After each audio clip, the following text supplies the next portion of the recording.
આળસુ ગધેડો.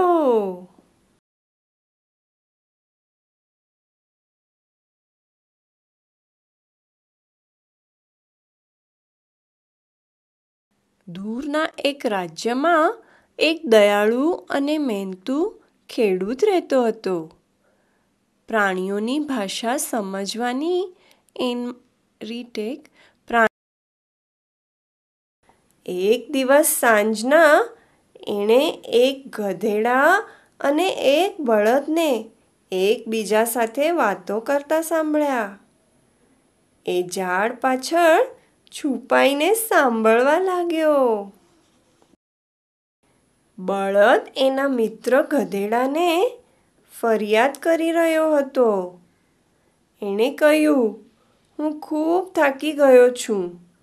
આજે મેં ખેતરોમાં ખૂબ મહેનત કરી. ગધેડાએ પૂછ્યું, તું આટલું બધું કામ શું કામ કરે છે? મારી તરફ જો. હું આખો દિવસ ખાઈ પીને મજા કરું છું. બળદે વિચાર્યું કે ગધેડો ખૂબ જ ભાગ્યશાળી છે.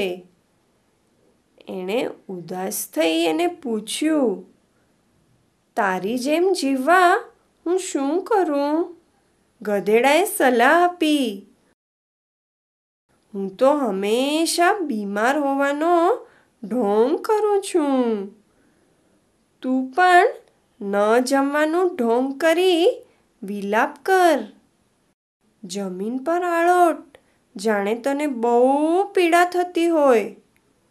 પછી ખેડૂત તને ખેતરો પર નહીં લઈ જાય. બીજા દિવસે સવારે બળદે ગધેડાએ જેમ કહ્યું હતું તેમ કર્યું. પણ એ ખેડૂત જેણે એમની બધી વાતો સાંભળી હતી, એણે ગધેડાને પાઠ ભણાવવાનો નિશ્ચય કર્યો. એણે ગધેડા પાસે જઈ કહ્યું, આજે બળદ બીમાર હોવાને કારણે તારે મારી મદદ કરવી પડશે. બિચારા ગધેડાએ હાંફતા હાંફતા બધું કામ કર્યું. સાંજ સુધી એનું હરેક અંગ દુખી રહ્યું હતું. બળદ તો ખુશ હતો. એ પોતાના મિત્ર પાસે આવ્યો અને એના ચતુર ઉપાય માટે એણે એનો આભાર માન્યો.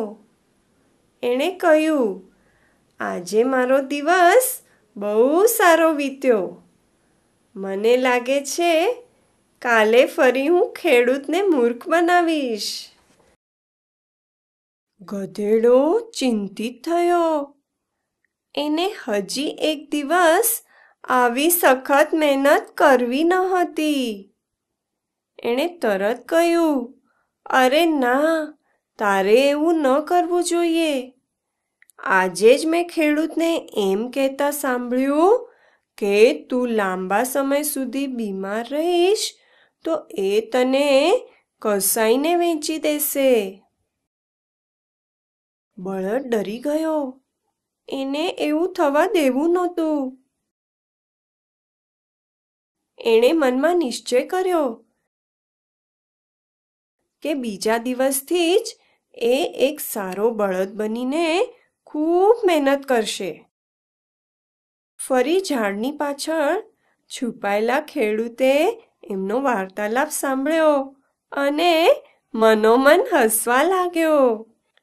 એ પોતાના ગધેડા પાસે ગયો અને ધીમેથી બોલ્યો, તો ગધેડા, મને આશા છે કે ફરી કદી તું આળસુ નહીં બને. ગધેડાએ લજ્જિત થઈ માથું નમાવી દીધું. એણે ખરેખર પોતાનું પાઠ ભણી લીધું હતું.